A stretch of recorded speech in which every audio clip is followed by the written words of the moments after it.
It was supposed to be a quick trip to the electronics store on the top floor of Elmore Shopping Center. Gumball and Darwin stepped into the elevator and pressed the button for floor 12. But as the elevator climbed, they noticed something strange. The floors kept going up past 12, past 20, past numbers that shouldn't exist. Other passengers in the elevator looked confused and tired, claiming they'd been riding for hours trying to reach floors that never seemed to come. The elevator operator, a figure with a mechanical smile and empty eyes, kept announcing floors that made no sense. They discovered passengers from different decades, all trying to reach destinations they could barely remember. Through the glass walls, they glimpsed an infinite elevator shaft stretching endlessly up and down. The elevator was alive, feeding on their sense of purpose and direction.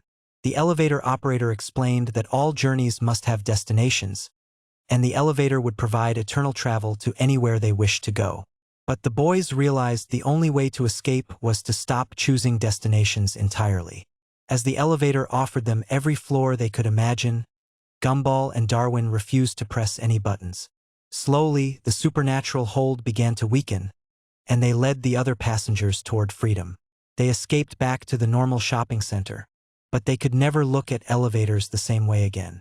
Behind them, the elevator waited patiently for new passengers, ready to take them on journeys that would never end. The lost episode, The Infinite Library. Gumball and Darwin are visiting the Elmore Public Library on a rainy Saturday afternoon.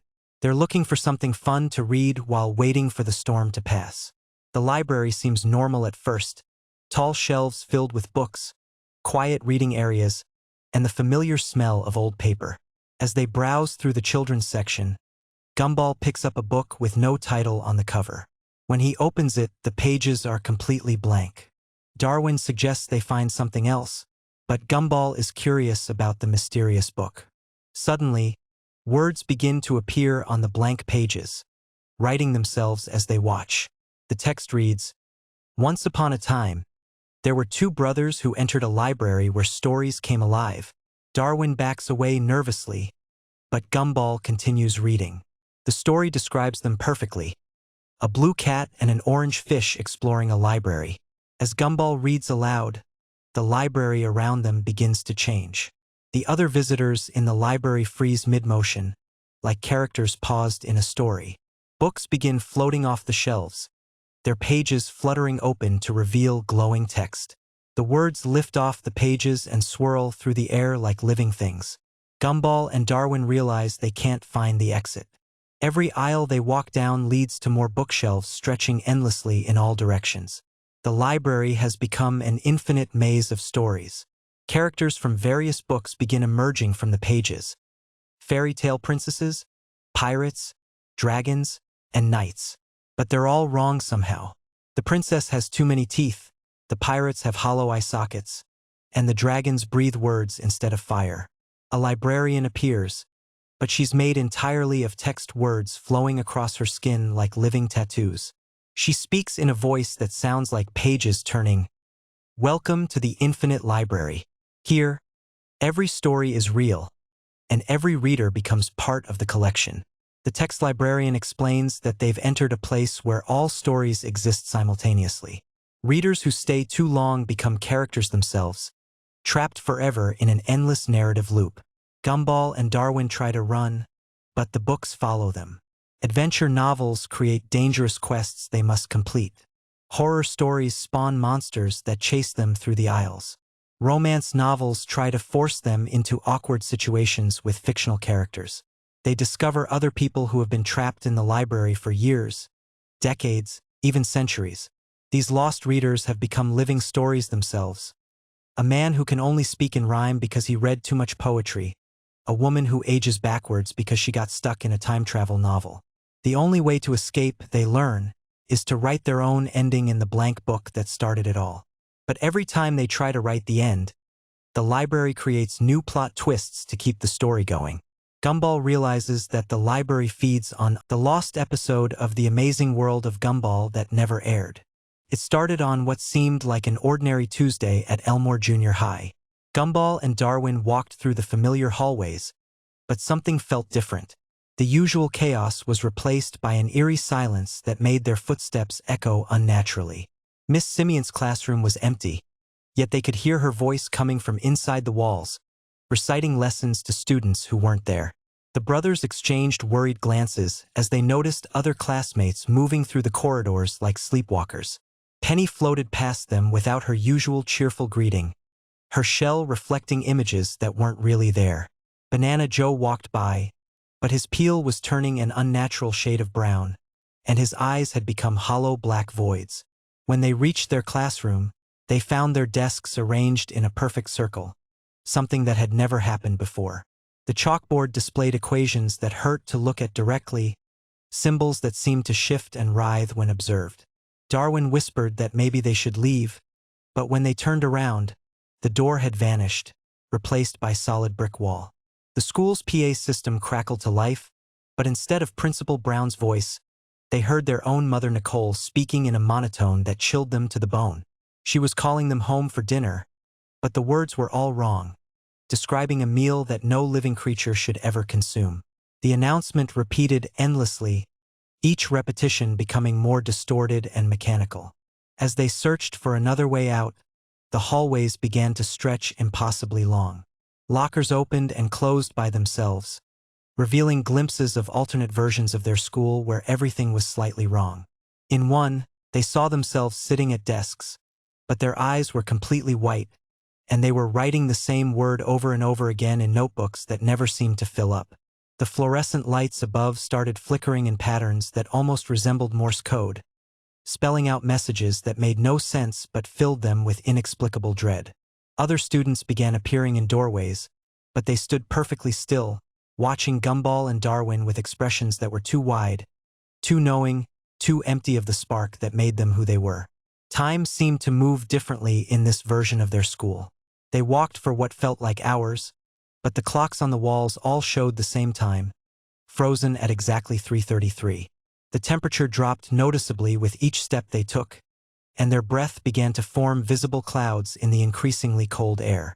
Finally, they found themselves back in the main hallway where they had started. But now it was completely dark except for a single spotlight illuminating a figure standing at the far end. It looked like their father Richard, but he was standing upright with perfect posture, something he had never done in his entire life. When he turned to face them, his usual goofy smile had been replaced by an expression of absolute seriousness that was somehow more terrifying than any monster they had ever encountered. The figure that looked like Richard began walking toward them with measured, deliberate steps that echoed through the empty school. With each step, the walls around them began to shift and change, revealing glimpses of their house, but wrong in ways that made their hearts race. The living room where they had spent countless happy hours was now filled with furniture that faced the wrong directions. Family photos where everyone's faces had been replaced by blank spaces, and a television that showed only static but somehow seemed to be watching them back. As the Richard figure drew closer, they realized that the lost episode 5, the library. It was a rainy Saturday afternoon when Gumball and Darwin decided to visit the Elmore Public Library to work on their school project about local history. The old brick building had always seemed welcoming, with its tall windows and ivy-covered walls. But today, something felt different from the moment they stepped through the heavy wooden doors. The library was unusually quiet, even for a library. The usual sounds of pages turning, keyboards clicking, and whispered conversations were completely absent. The only sound was the soft patter of rain against the windows and the occasional creak of old wooden shelves. Mrs. Henderson, the elderly librarian, was nowhere to be seen at the front desk. Her reading glasses lay abandoned next to an open book, as if she had simply vanished mid-sentence. The checkout computer screen flickered with an error message that read, "Overdue. Return immediately." Gumball and Darwin made their way to the history section, their footsteps echoing unnaturally loud in the empty space. The shelves stretched impossibly high, much higher than they remembered, disappearing into shadows above. Books lined every inch of the towering shelves, but something was wrong with them. As they got closer, they noticed that many of the books had no titles on their spines. Others had titles that seemed to shift and change when they weren't looking directly at them. The History of Tomorrow, read one spine, which became The Future of Yesterday, when Darwin blinked. They pulled a book from the shelf titled The Chronicles of Elmore, hoping it would help with their project. But when Gumball opened it, the pages were completely blank. He flipped through page after page of nothing but white paper, until suddenly, words began to appear on the page as if written by an invisible hand. "Welcome to the Eternal Library." The words wrote themselves, "where all stories come to rest, and all readers become part of the collection." Darwin grabbed another book, this one titled The Amazing World of Gumball, Season 1. Inside, they found detailed descriptions of their own lives, their own adventures, written as if they were fictional characters. But the stories were wrong, twisted versions of their memories with dark endings they didn't remember living. The lights in the library began to dim, one section at a time, starting from the far end and moving toward them like a wave of darkness. In the growing shadows, they could see figures moving between the shelves, other visitors who had come to the library and never left. These shadow figures moved with jerky, unnatural motions, carrying books that seemed to glow with an eerie light. As they got closer, Gumball and Darwin could see that the figures' faces were blank, like unwritten pages, with only dark holes where their eyes should be. "Shoo!" whispered one of the shadow figures as it glided past them. "This is a library. No talking aloud. Ever." The boys tried to head back toward the exit, but the library had changed. The aisles between the shelves now formed a maze, with passages that led to dead ends or circled back on themselves. The exit door was nowhere to be found, replaced by more and more shelves filled with impossible books. They passed a section labeled Unfinished Stories, where books lay open with pages that turned themselves, trying to complete narratives that had no endings. Another section was marked Forbidden Knowledge, where books were chained shut and whispered secrets when they walked by. In the children's section, they found picture books that moved on their own, with illustrations that showed the same story over and over. Children entering a library and never leaving, becoming part of the collection. Their stories added to the endless shelves. The shadow librarian appeared before them, a tall figure in a cardigan that seemed to be made of book pages. Her face was a blank page with words that appeared and disappeared. "Silence. Overdue. Late fees apply. Your stories are incomplete," the shadow librarian said in a voice like rustling paper. "You must stay until your tales are properly cataloged. Every adventure, every joke, every moment of your lives must be recorded and filed away." Behind her, more shadow figures emerged from between the shelves, all carrying ledgers and stamps. They were the other visitors who had come to the library over the years: students, researchers, children looking for adventure stories. Now they were all librarians in the eternal collection. The shelves began to close in around them, books flying off the shelves and opening themselves, trying to capture their words, their thoughts, their very essence to add to the library's collection. The pages fluttered around them like paper birds, each one hungry for their story. Gumball and Darwin found themselves in the center of the library, where a massive desk sat surrounded by card catalogs that stretched up into the darkness. The desk was covered with checkout cards, all bearing their names, all marked "Overdue" in red ink.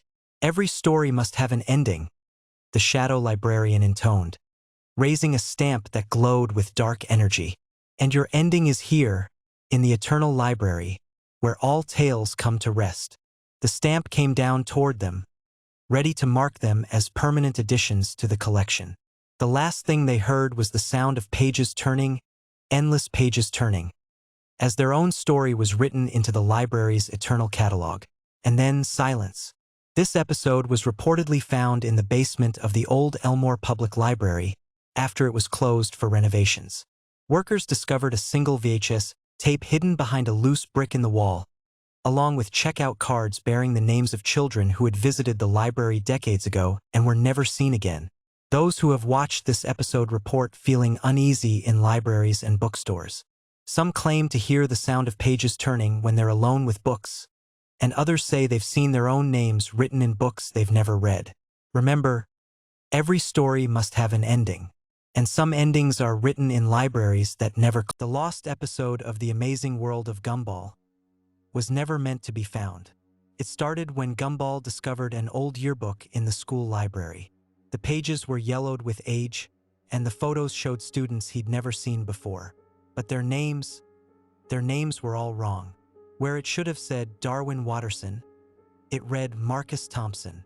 Where it should have said Penny Fitzgerald, it read Sarah Williams. Every single name was different. Every single face was wrong. But Darwin appeared in every photo, in the exact same position, with the exact same smile. When Gumball showed the yearbook to Darwin, his best friend just stared at him with empty, lifeless eyes. "What yearbook?" Darwin asked, his voice flat and emotionless. "I don't know what you're talking about." That's when Gumball noticed something else. Darwin's reflection in the library window wasn't moving. While Darwin walked around, his reflection stood perfectly still, watching Gumball with those same empty eyes. At school the next day, everyone acted like they'd always known about the yearbook. Miss Simeon was teaching from it instead of their regular textbook. When Gumball raised his hand to point out the problem, she looked right through him as if he wasn't there. During lunch, Gumball sat alone while Darwin joined a table full of other Darwins. 7 identical orange fish, all eating the same food, all making the same movements in perfect unison. They spoke in harmony, their voices creating an eerie echo that filled the cafeteria. The hallways began to stretch impossibly long. Gumball would walk toward his locker, but it kept getting further and further away. Other students walked past him in the exact same rhythm, their footsteps creating a mechanical beat that echoed off the walls. When Gumball finally reached his locker, it was filled with copies of the same yearbook. Dozens of them, all showing the same wrong names, all showing Darwin in every single photo. But now the photos were different. Now Darwin was staring directly at him from every page. Gumball ran home and burst through the front door. His family was sitting at the dinner table with 7 versions of Darwin. They were all having a normal conversation, as if nothing was wrong, as if this was how it had always been. "Who's Darwin?" his mother Nicole asked when Gumball mentioned the name. She pointed to an empty chair at the table. "There's no one here by that name, sweetie." That night, Gumball stared at Darwin's empty bed across the room. The bed that had always been there. The bed that now looked like it had never been slept in. When he looked in the mirror, his own reflection was starting to fade. First his whiskers disappeared, then his ears. Soon there would be nothing left of him at all. The family photos on the wall showed empty spaces where Gumball used to be. His school records had been erased. His friends didn't remember him. Even his own mother looked through him as if he were invisible. Meanwhile, Darwin was everywhere. In every classroom, being the perfect student. In every photo with that same unchanging smile. In every reflection, watching and waiting. Gumball finally understood. He wasn't the main character of this story. He never had been. Darwin was real. Darwin had always been real. And Gumball was just a forgotten dream. The yearbook closed with a soft thud. And somewhere in the empty space where a blue cat used to be, there was only silence.